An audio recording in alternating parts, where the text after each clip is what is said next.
does. If you take me out, I'll embarrass you just for the sake of embarrassment.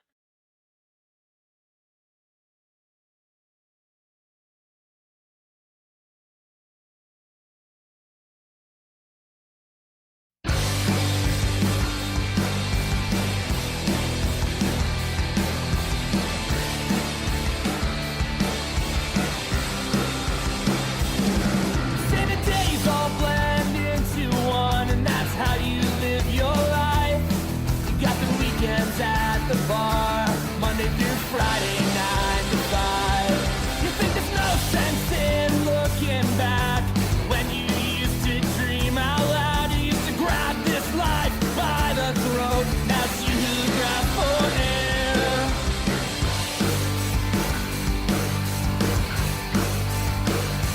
Nothing gets obvious. Nothing gets obvious. And we don't know who we are. Nothing gets obvious. Nothing gets obvious. And we don't know our own potential. Our own potential.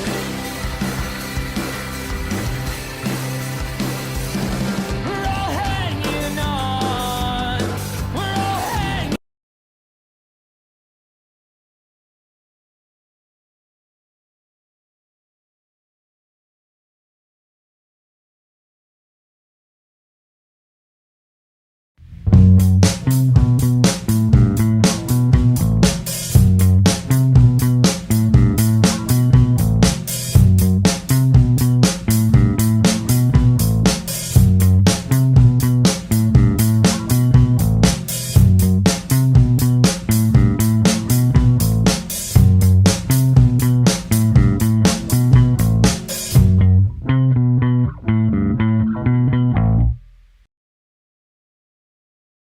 You're recording? Okay.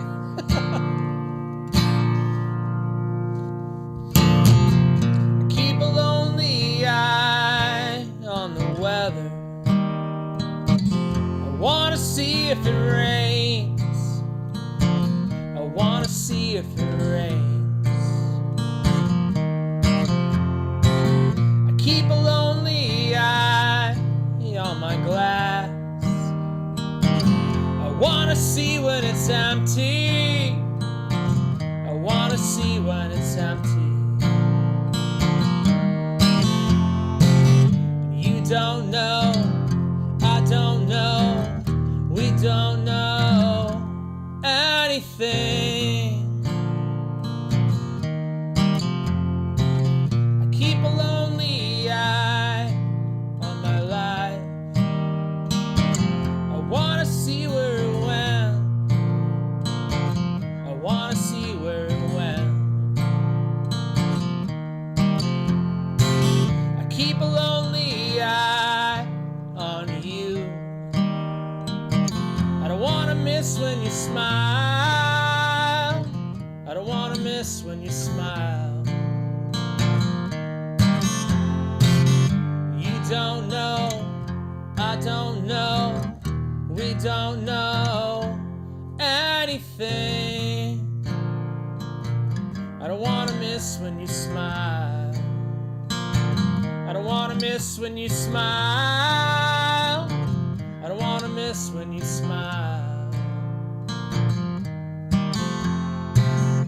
You don't know, I don't know, we don't know anything.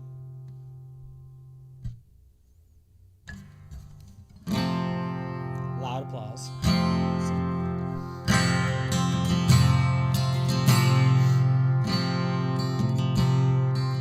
These are all new songs for me. This world could bend and drop off, but I'd still pass the time with idle talk about the weather. I feel a freedom and loneliness. I feel the breaking in all of us, and it's slow, persistent, angry. But that's just me.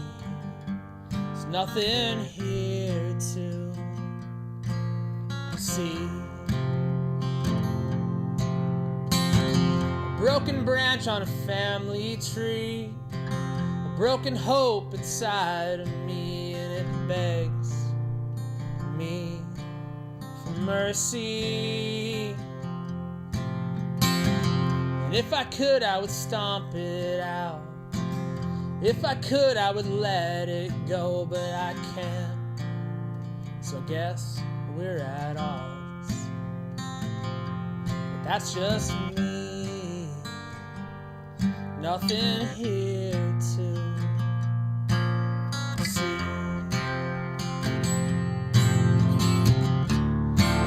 Maybe I'm the wayward arrow. Maybe I'm the split stone. Maybe I'm not the difference. Maybe I'm just feeling old.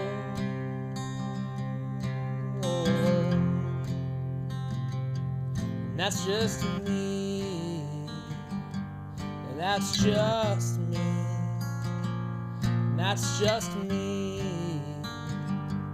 Nothing here to see.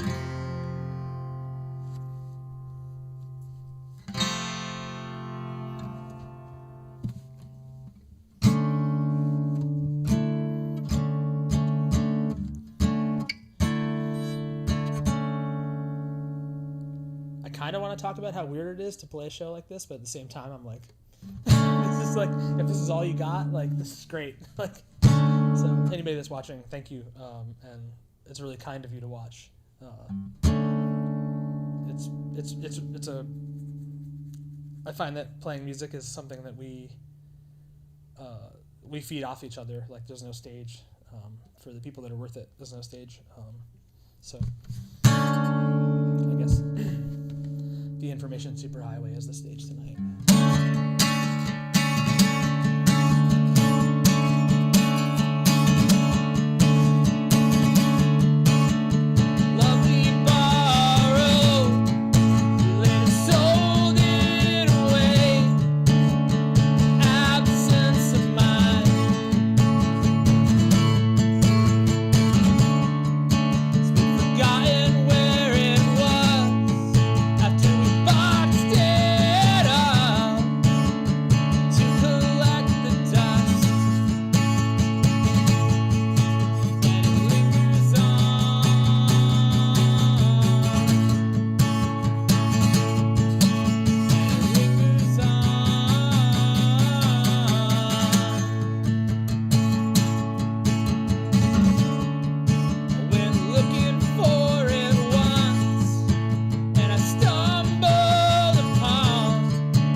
this is a brand new one.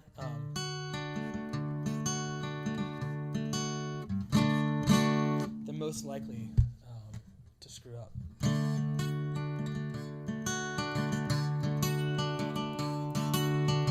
We live life through a hurricane. The wind circles, but we rarely feel the same. We justify our own sedition. And I don't know what anybody wants. The night circles and I get lost in talk. It's my personal perdition. And if the world won't break me, time will not relent. And I'll go back to where I began. We line up to salute their flags, smile and wave at the next power grab. We'll tell ourselves it's the human condition. I try not to get caught in it, but my privilege shows and I feel like shit. It's a sickening tradition. And if the world won't break me, time will not relent. And I'll go back to where I began. And I know it's a desperate plea, but I see you now, please see me.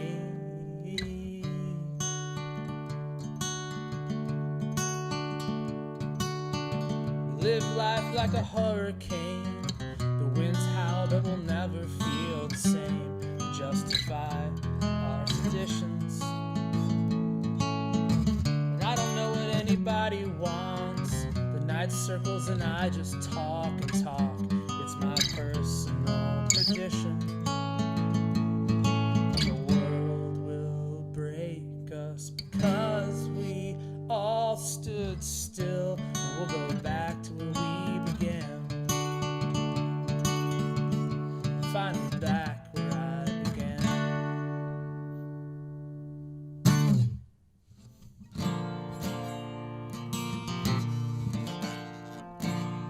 Okay.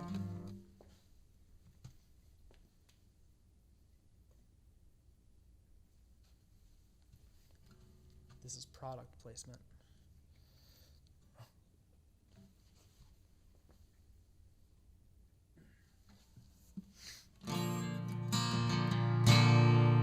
I just have a few more left.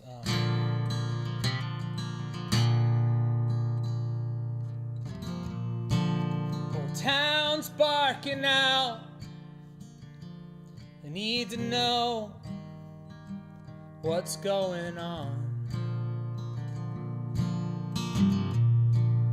But I feel like a shadow. I lost my sense of gravity again. That's why I keep to myself. Hey, why wouldn't I? That's why I keep to myself. Oh,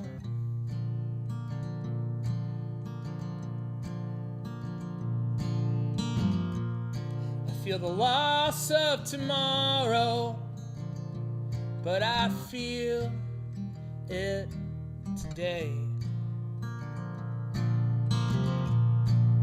I know that drags you down, so I just came here to say, that's why I keep to myself. Hey, why wouldn't I? That's why I keep to myself. Oh.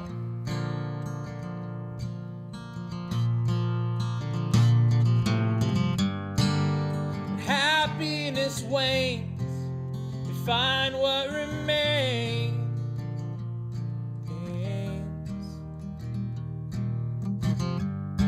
So I came here to say I love you anyway. That's why I keep to myself. Hey, why wouldn't I?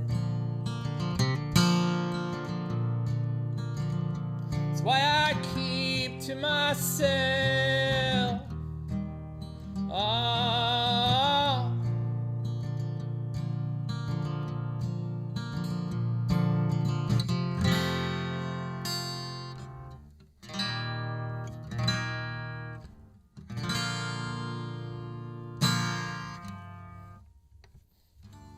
Thank you, I can hear that applause. It's fantastic.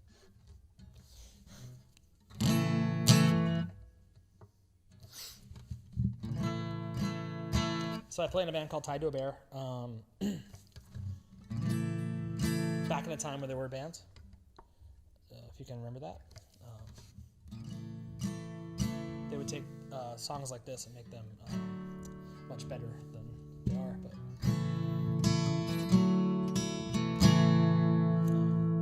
this song's called No Encore. It's about, I kind of wrote it for a friend named Eric Peterson, who was just a wonderful songwriter. And he went well before his time, but it's about like what you leave behind, I guess. Like, you could be playing in a basement, you could be playing in a stadium, you could be playing anywhere, and you're still leaving some kind of like print behind. I feel like he left something that was pretty indelible for me. So this song's for him. I fell in love with a photograph, a snippet of a 3-chord craft that bled out my heart. I needed nothing else to sustain but a catchy chorus and a brash refrain, and it bled out my heart. Now my ears are ringing, but I long for just one more song. If I never hear a word again, well, this'll all have been worth it. And what would Eric Peterson say if we locked our brains away and sang without defiance? Now the music breathes for me, it clears a path in my arteries and screams, come on, kid. Now my ears are ringing, but I long for just one more song. If I never hear a word again, this'll all have been worth it. I'm not afraid, not afraid, not afraid to say I love you.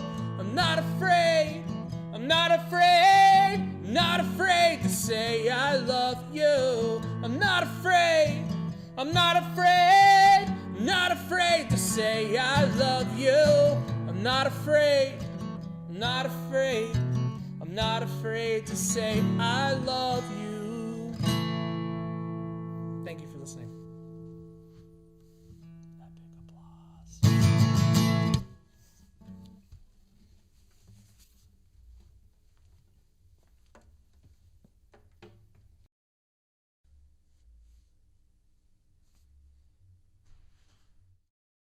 OVV.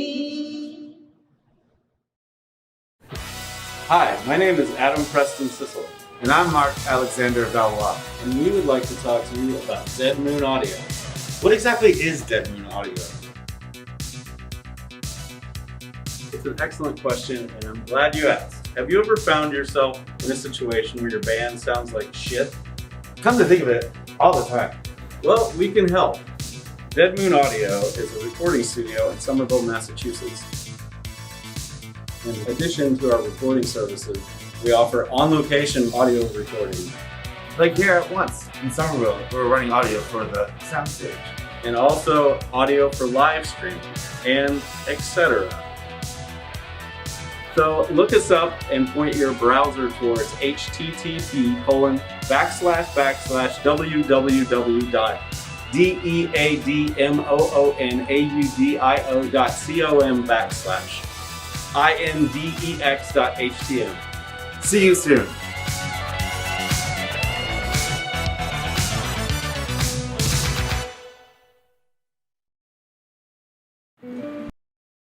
Save our stages. Independent music venues are important. You dug them before the pandemic, and you're going to want them when the pandemic's over. There's a lot of people out of work. There's a lot of bands that aren't being able to do what they want to do.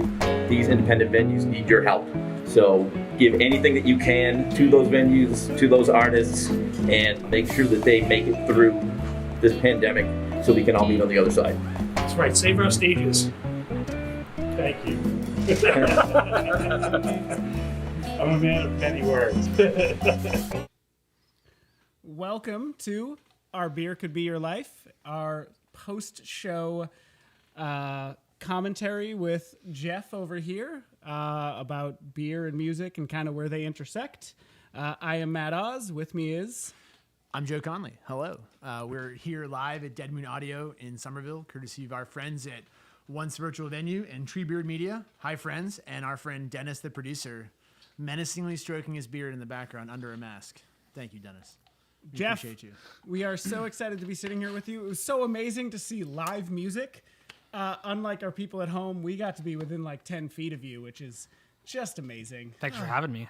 I mean, It's just like that the was awesome. best thing to get to hear a guitar get strummed that isn't me doing it. Yeah, And it's actual like music being played in a live that was the setting. closest thing I've gotten to a live show in probably like a year, I guess. So.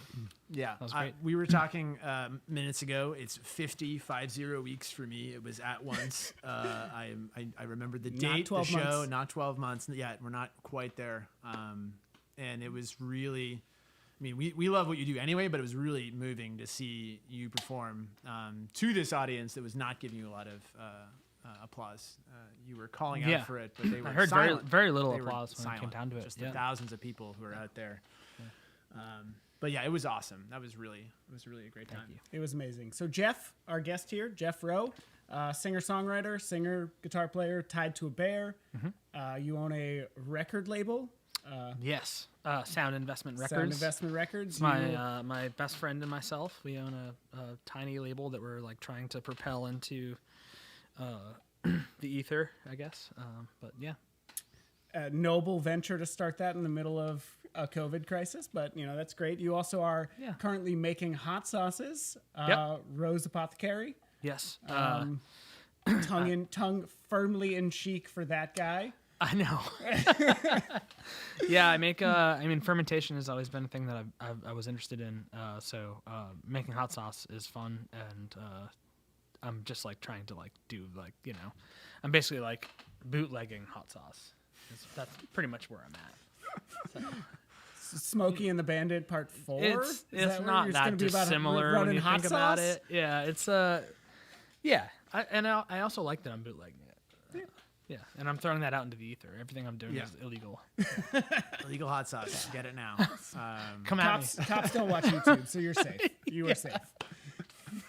But you mentioned fermentation, and also, you have a pretty strong fermentation background in beer. That's how we kind of know you. We know you as a brewer at Harpoon for how long? I think I want to say like maybe 8 years. 8 years. Yeah, 8 years in the cellar. I'm Not awful. in the I'm brew awful house. with like time, but yeah. Yeah. And most recently, Winter Hill Brewing. Yes. Yes. Yep. Which we have enjoyed many of your fine beers. Thank you. That was a startup. I'm no longer involved with that, but it was like learning how to like build a business from like the ground up was awesome, especially with like a friend of mine, and so it was like a lot of learning there. But yeah. And I got to drink a lot of cream ale there, which is not something I get to do Fact, much. yeah. So I was very happy to have pictures of cream ale. Yeah. Which I don't know if I was the only one who did that, because occasionally it was off the menu after a while, but I definitely would support it when it was there. We had this weird distinction where like we would sell cream ale and brown ale out there, and like nobody that I know of, like, and I would talk to other brewers would like, I'd be like, we just sold all out of our brown ale, and they'd be like, how? Nobody wants any part of brown ales, but like somehow I think it's like the kindness of the local folks were like, you know, they were like, you know, like Somerville, like especially Winter Hill is like it's people on people on people, so it's like, you know, it's a very like hyper populated place. Yeah. So The last time I had a brown ale at Winter Hill was talking to you, watching some horror slasher movie on one TV, the startup XFL on another, right before COVID shut us down. Right, and just right. we're chatting about brown ale, and like Yeah. it just was an amazing, amazing day Yeah. before all hell broke loose and the world ended. that was that was something I was a part of that I was really proud of, but I'm like 1,000% not a part of anymore. Yeah, do you want to talk about not being a part of something that you helped create and like what that's I could, like? yeah. Because I mean, everything we talked about is kind of speaks to your creative endeavors, and I think we want to talk a lot about, you know, what it's Yeah. like to create something, but to create it and then walk away from it seems like it must be it must have been a really like big decision for you. There's a lot of nuance there. I think like you know, like we talked about before we were recording, there are people at that business that I care about deeply. So I'm like, want to be careful with my words because like they have a livelihood and they are wonderful creative folks that are like literally keeping that business afloat. But there's kind of like something that happens when you cross the art aspect with the for lack of a better term, like uber capitalist aspect. And I think I fell on the former, and so without trying to say anything, without trying to like put anybody under a bus or whatever, that place became a spot for me that was untenable for me to be creative. But there are still people that work there that are awesome and deserve their small Deserve the business. love. Like, so any small business, they deserve, they should be paying their rent too. Yeah. Yeah. And you know, it's always been that place for me is biking over Winter Hill and getting there is like a reward for getting over. All right, I'm actually really thankful that you said that because I always thought like when it came to Winter Hill, I always thought like we were like a reward. Yeah. Because like you couldn't get there. Like there was nothing that like there was that one bus line that dropped you off somewhere, but like most folks had to like really like put in an effort. So if you were at Winter Hill to have a beer, like chances are pretty good you like put in an effort, and that brewery put in an effort to have you there. So like that was like symbiotic. I kind of adored that. I thought you guys always did a great job of being like part of the community. Obviously, you know, you were there for breakfast, lunch, and dinner. It seemed like. I mean, that was the purpose. Like you were there for people to stop into. Totally. And be taken care of when they needed. When they I hope that honestly, I hope that not to throw shade, but I hope that they do that further. Like, but I have no input on that. Like they're their own thing. So. Well, I mean, you put creativity into the world and music and beer, and you know, you can stop playing a song, or you can, you know, you can walk away from a song. You can also walk away from something you create, and that it's a very like ballsy choice to do that. But like, I respect that you were able to make that choice, and you know, continue with like the active creativity in different forms. Yeah, and honestly, to be clear, like I mean, I walked away from that because it was like the right thing to do, but also like the people that owned the brewery were.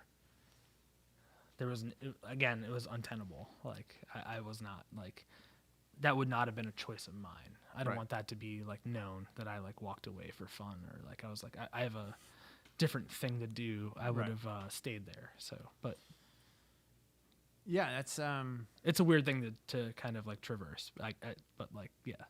Yeah, I think I still think it's, it's definitely thoughtful of you to be aware of that. I don't think we're always aware of ourselves in situations and like where we are heading in any given situation. So I think it's interesting to see that. I mean, I think, you talk about drinking cream ale and brown ale in a place.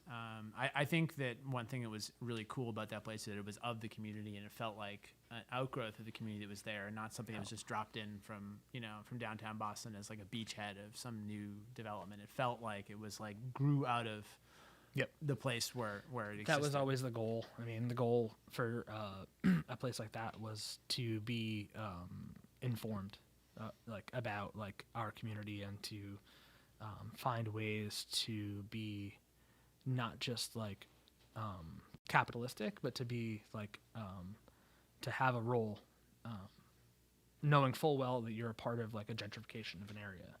So like that is also like not an easy thing to, and I'm sure they're still dealing with that. But for me, it was more about what role do we play here?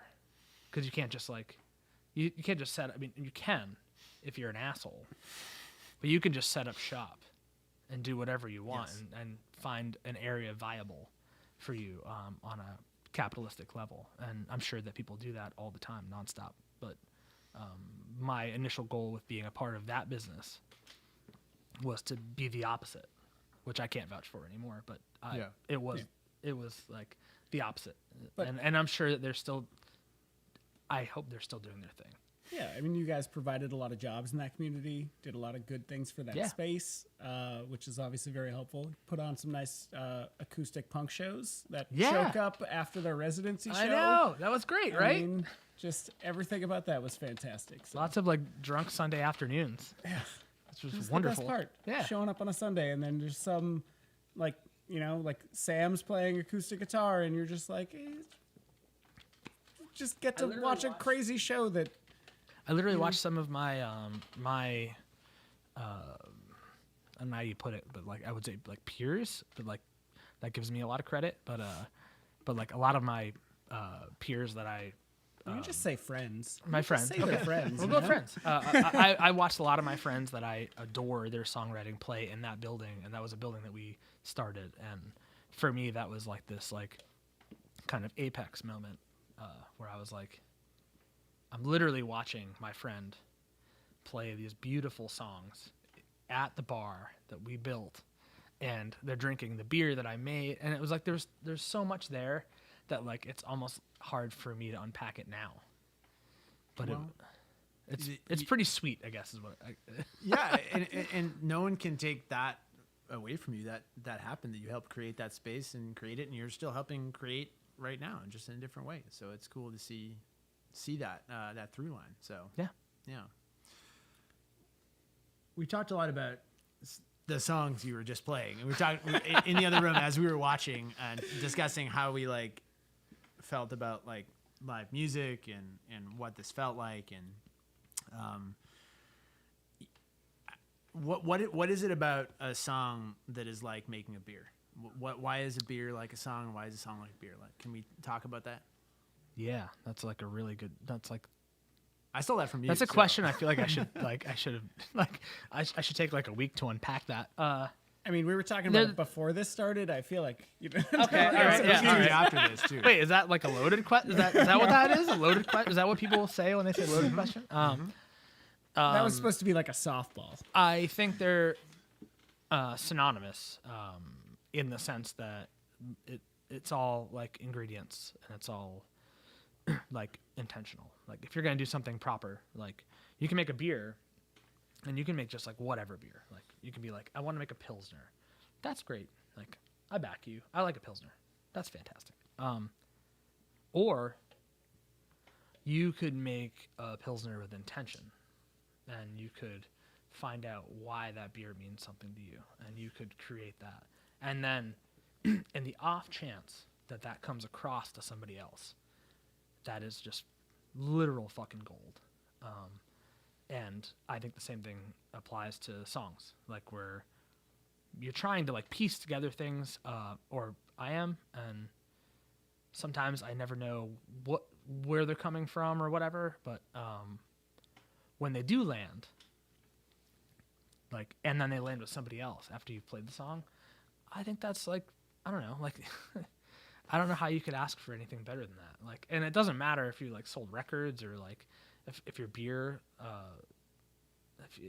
if you got rich off of your beer or what, I like, none of that matters. Like, but if it resonated like with somebody, like you literally did something, you climbed a fucking mountain. And I think that's pretty fucking cool. Like, and like, and anybody that like kind of fucks with that notion, it's just a poser. Sometimes the like best compliment you can get for anything is just from like one of your friends being like, "Hey, I meant to tell you this thing is amazing." Like, and that's just such a like genuine thing when it like just sort of pops up. It's not like forced. It's not like right after. It's just they remember it, and it is something that they wanted to tell you. I had a friend that drank one of my beers once, and he's a very kind person, but he was like, I taste like all of like what you're doing here, like you know, like this came out of like you were doing this for a reason, and like if you can get someone to drink a beer that you made and they like can literally like or like read a story, like come on, that's amazing. Like the best someone feeling. gets the intention that that should be worth it. And if that's not worth it, I would argue that you should maybe do something else. So, speaking of creating things, we heard some new songs. When you're creating stuff right now, are you thinking about just like, you know, obviously before Tied to a Bear, you're playing loud. You're practicing with your band.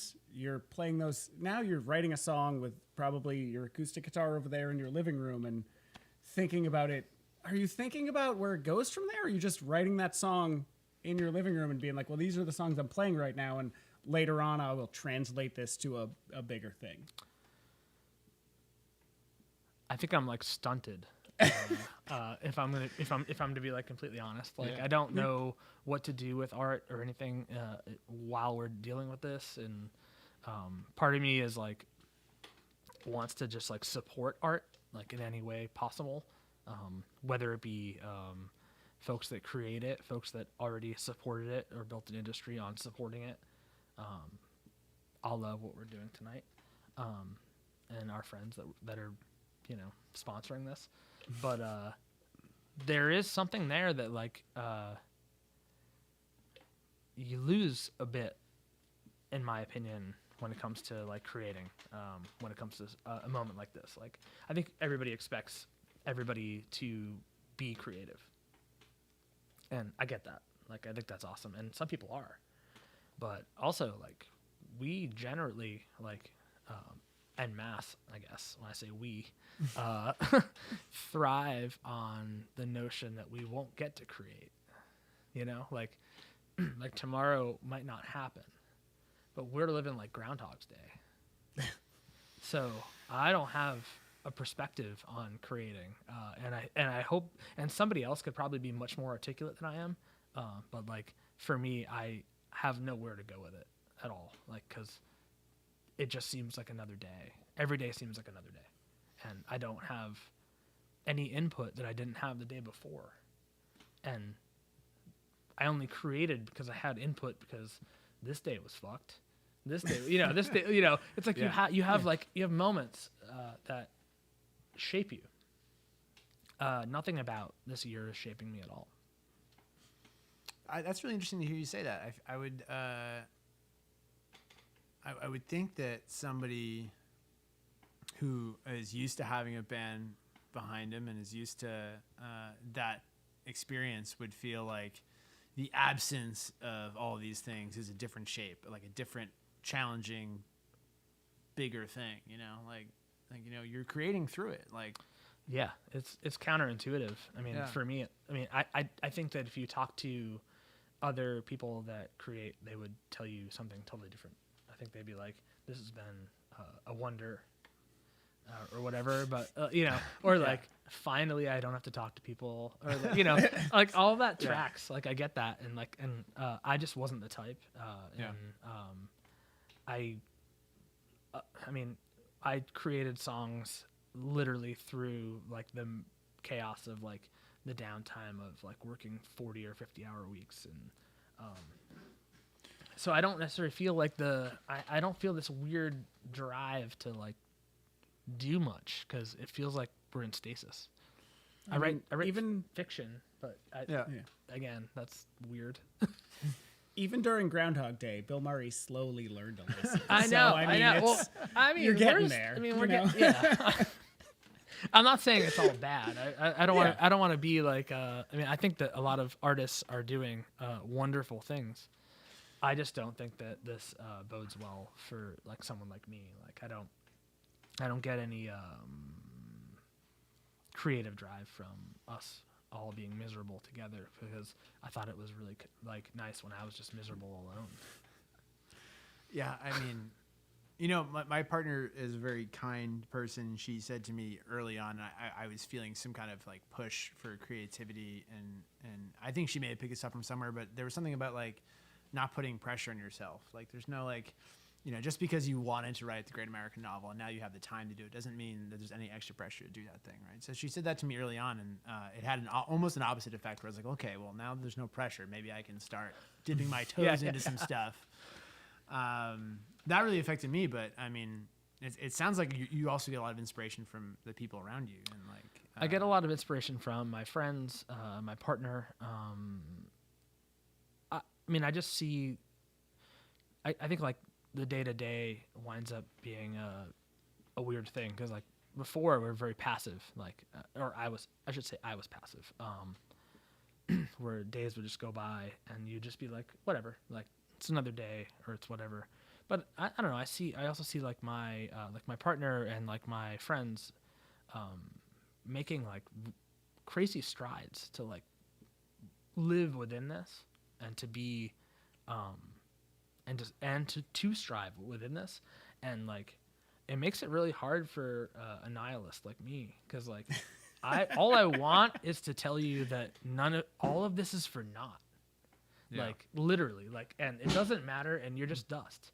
But then I see my friends doing like they're raising kids, but raising like kind kids, and like I see my partner like who's like taking an opportunity to like learn a new language, and like there's like so much there that is inspiring, but they're just not the things that were inspiring before. Before I was inspired by like, you know, high art or like, you know, I wanted to write the next, like you said, the next novel because I was like inspired by that. I'm not inspired by that shit anymore. I'm inspired by people that just like literally get by because I'm struggling to do that. So to see people do that like is a fucking marvel. I mean, we're sitting here in a studio, talking to each other and trying to have a real conversation. And I think that nobody up here thought that this is what we would be doing a year ago. So like, I feel totally, you, man. Yeah. Like, yeah. I didn't mean to go dark. Sorry. No, I don't. I think it's totally fair. I mean, like, I don't feel comfortable talking to people. I play bass. I want to be in the background. I want everyone else in front of me doing some shit, right? Like, but like here, getting to just like have a real conversation, I think is, I think it's moving in a very different way. You know, I think it's, and I'm happy to have all the people who are in this room and you guys together. I mean, this it's is a like lucky thing to even be able to do anything these days. Yeah. I don't know where cameras are, but this is like the social event of the year. Yeah, it's fucking awesome. This is most people I've Can seen. I do that?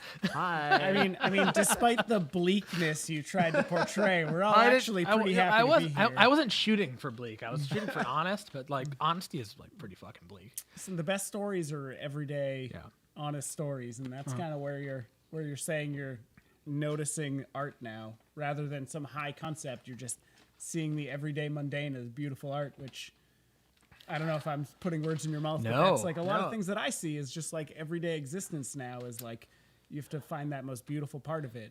Well, I feel like your life is like, and not to put words in your mouth, but you work so much, like if you're gainfully employed or whatever, or just like employed and suffering because you're employed, but you spend so much time doing that you forget about the kind of basic tenets of like being a human, where it's like you stop regarding people for what they are. Like someone that writes a song someone that writes a poem, someone that writes a short story, someone that, like, you know, it's like you stop regarding that because you don't have time for it. Now you have all the time in the world for it. And whether you regard it or not, that's fine. But that winds up being the measure of who you are. And I know that's fucking deep. But I thought you were going like life is like a box of chocolates for a second. I'm sorry. Like, You want to talk about music? yeah, a little bit. I mean, the transitions here, Jeff. Come on. Sorry. Seamless. Yikes. Seamless. So, Yikes. the question that got us there was beer as a song, and I think your songs frequently touch on stories, or you know, the song "No Encore" you finished your set with. You kind of spoke a bit to that story. I think you also talked about like putting something into the world and having it speak for itself a little bit in that, which I thought was also, I think, what as brewers we intend to do, try to have that beer speak. Like I hope you said, so, yeah. like, tell a story. But what I love about that is that like a lot of times when I hear people talk about beer, they're like, "Oh, this beer tastes like that," you know, like, or this is in, like they try to like get it a noun or an adjective or something that is like singular. But what I like about good beer is like beer that like takes you, like the mouthfeel, the flavor moves, like, you know. What is like a cream ale for you as a story? Like how would you like wrap your head around the idea of a cream ale as a story, as a song? Like what is the song that it's telling? Or if you want to back out a cream ale, I know you have a list. No, I'm happy to go with cream ale. So let's go cream ale. Yeah. I mean, cream ale it's like I don't know where to go with this. Cream ale is jovial to me. Okay. So like I don't know, like it's like reading a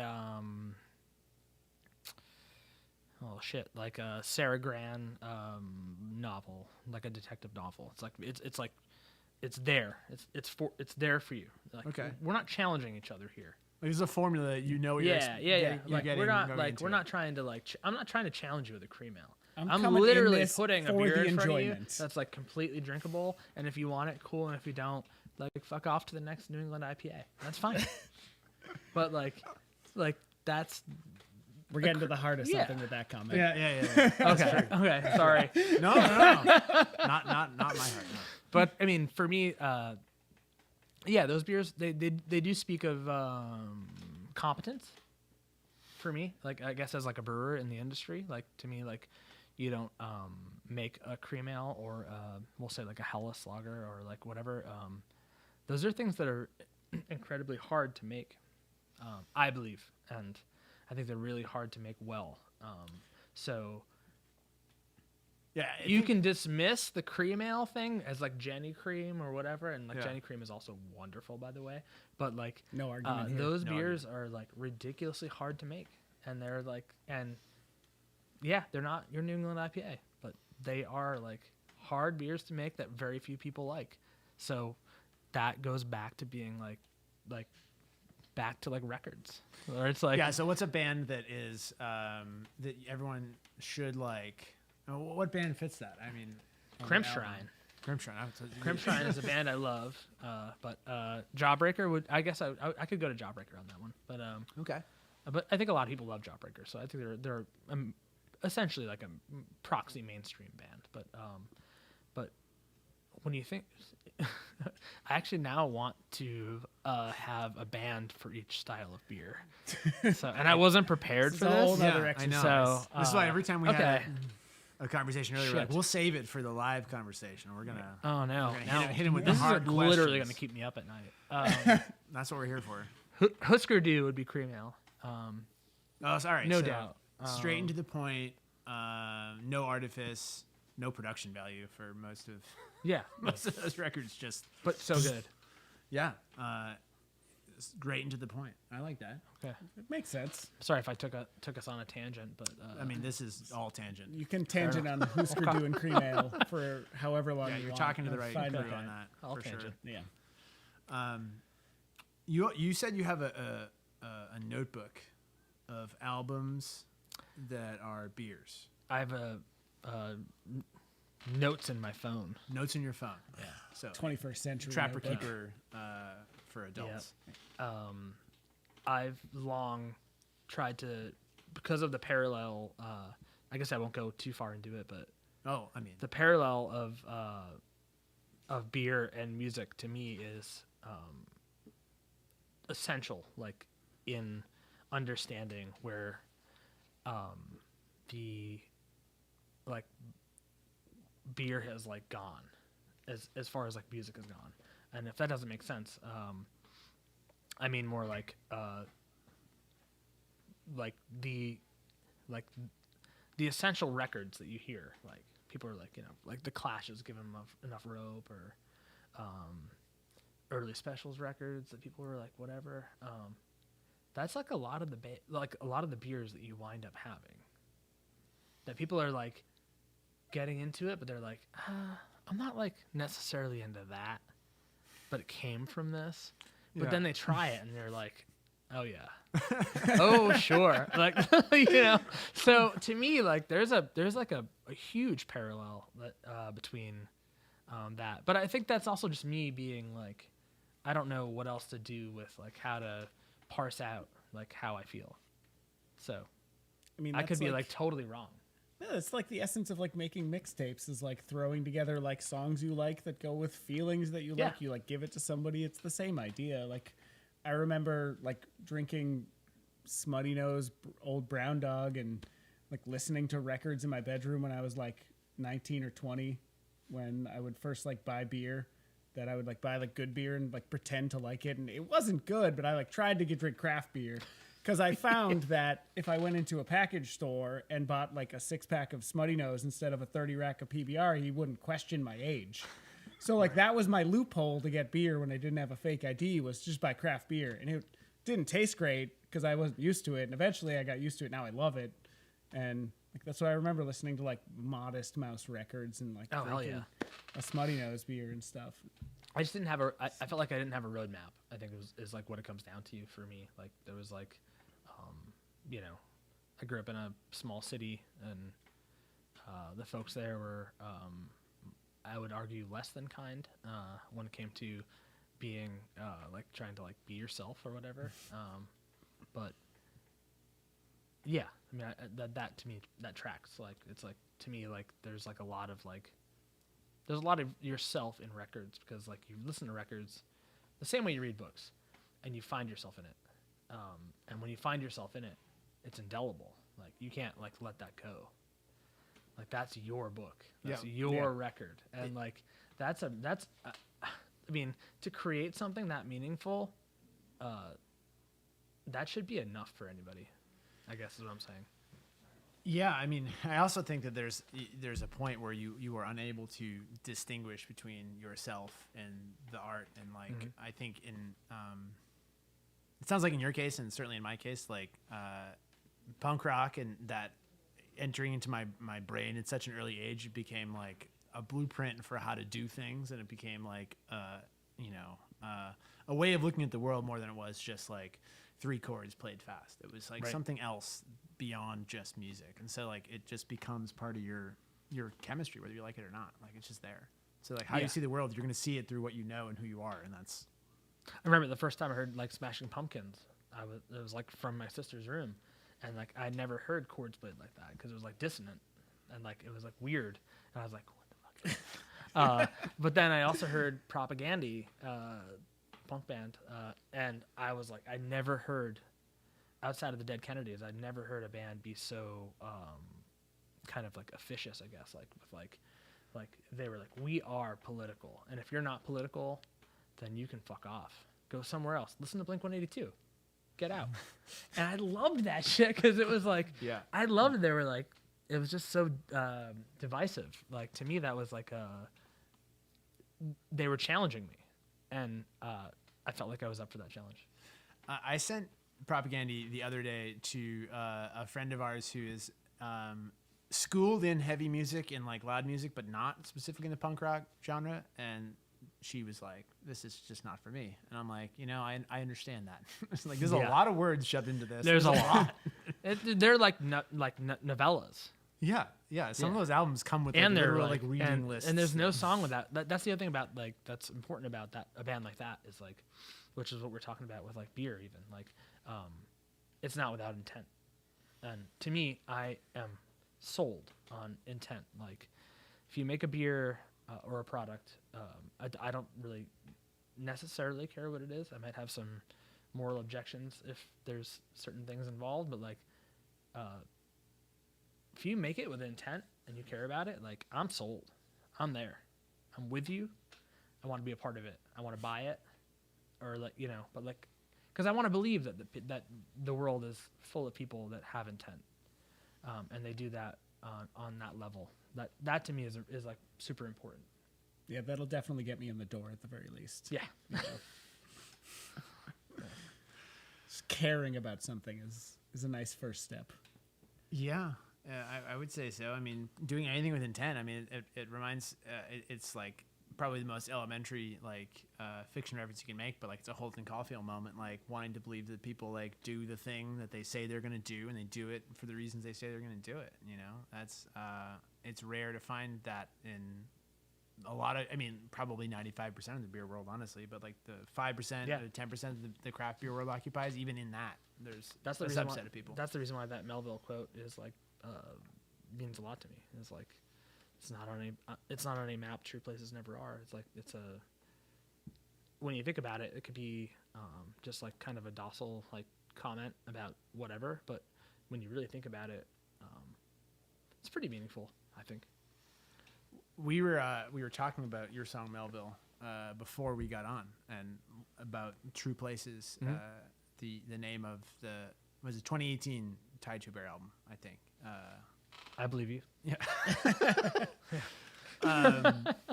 Because that quote got me thinking about Once, and how Once was and is a true space, like a true place, a place that, you know, if you close your eyes and you open your eyes and you're there, you know where the fuck you are and what you're doing, and like it's like it is the space that it occupies, and it is beyond the space it occupies. It's this space that we're in now. Mm-hmm. And Well, if you read, like you'd read Moby Dick, but if you read that book, if you really think about it, there's like, and I'm probably being overindulgent about what I thought about that book, but that is a very cold and calculated book.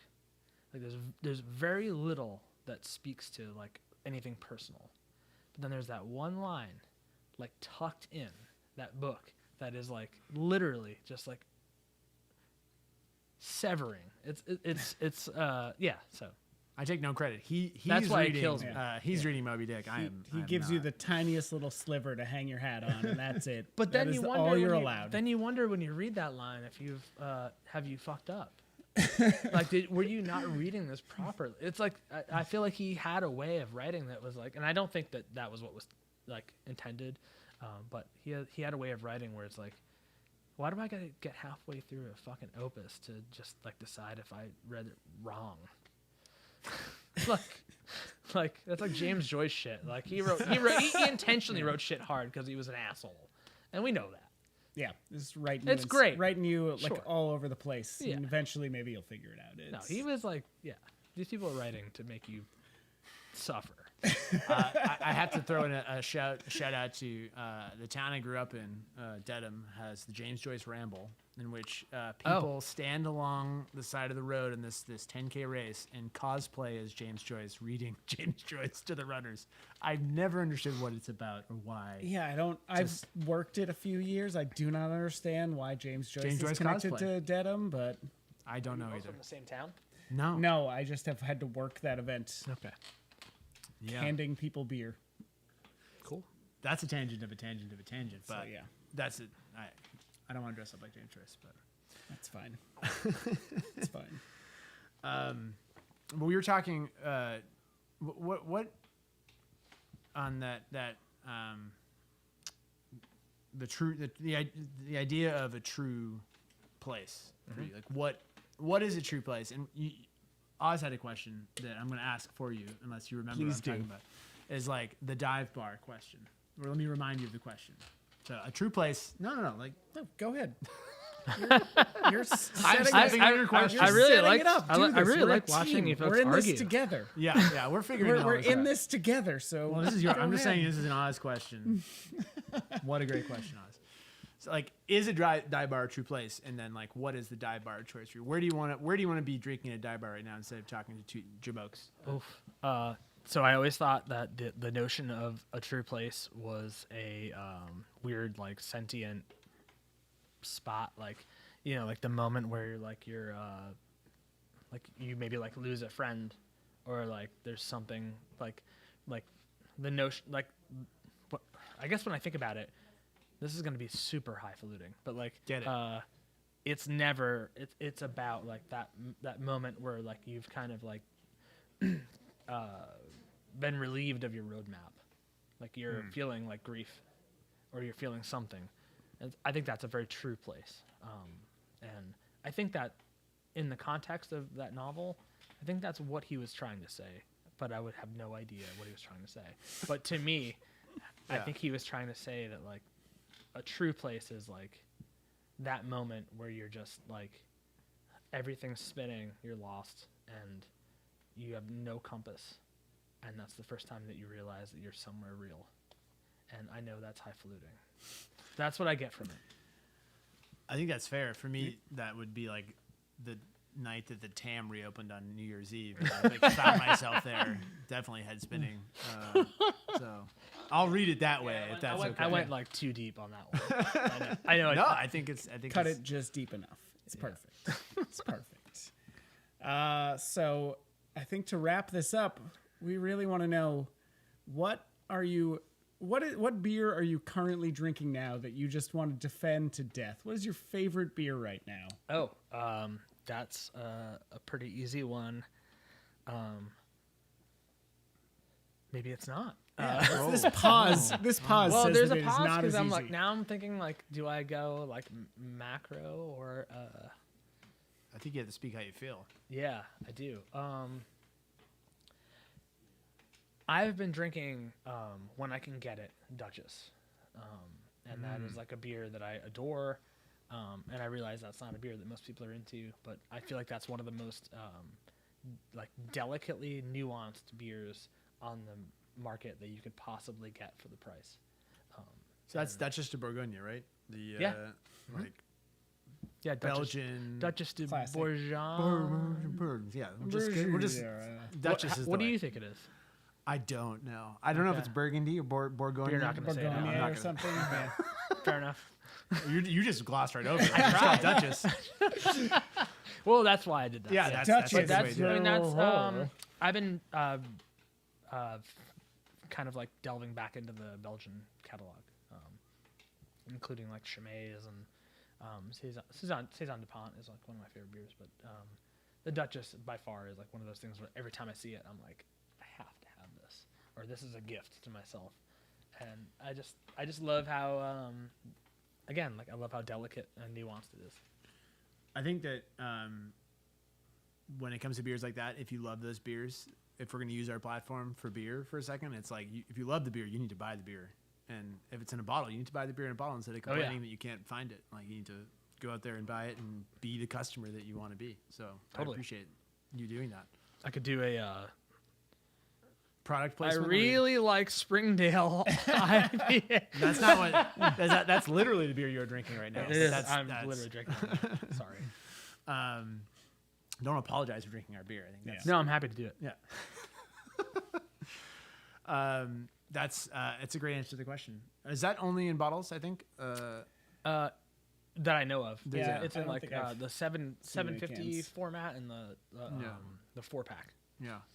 Well, I haven't had that beer in a long time. I'm gonna drink one and think Oh, you about should. What a treat, I mean, especially with dinner. Well, actually, I'm gonna drink it and I'm gonna watch your set on the internet. These folks just watched. That sounds great. In the future. Okay. Jeff, I think thank you for coming out, for doing this for once Thanks virtual for having venue. me. Thanks for going Dead deep. Moon Audio, thank you for producing this for us. Treebeard Media. Hello. Dennis. Dennis.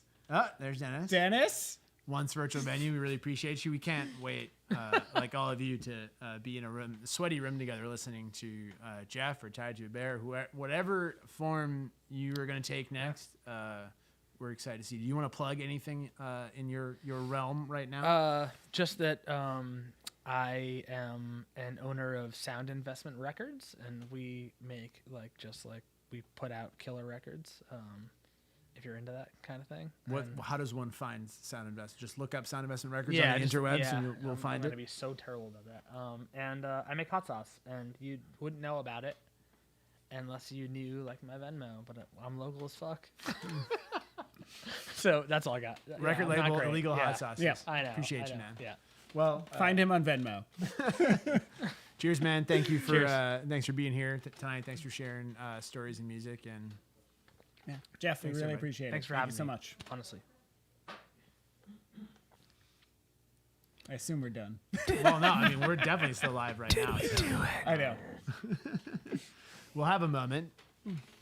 Did you guys want to shout questions at us? Internet people? We don't have any questions. Yeah, Great. All of good. our questions are up Perfect. here.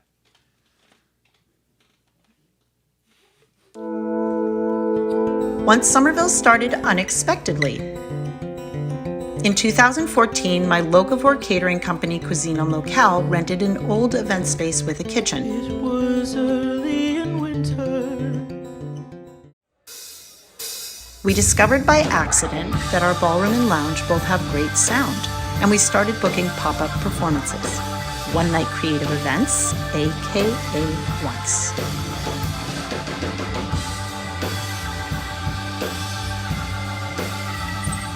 In short time, we were operating as a 2-room, 411-person safe and inclusive venue. We hosted so many amazing bills with local and touring bands and performers, sometimes 7 nights a week. We worked hard to make the best experiences we could, and our friends kept showing up and bringing their friends. COVID closed our doors on March 12, 2020.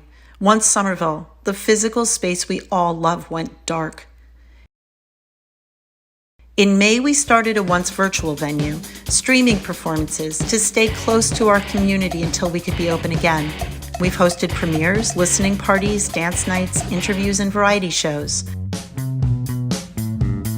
We're down, but damn it, we are not out. We're going to do whatever we can to continue to produce shows through our once virtual venue, the OVV.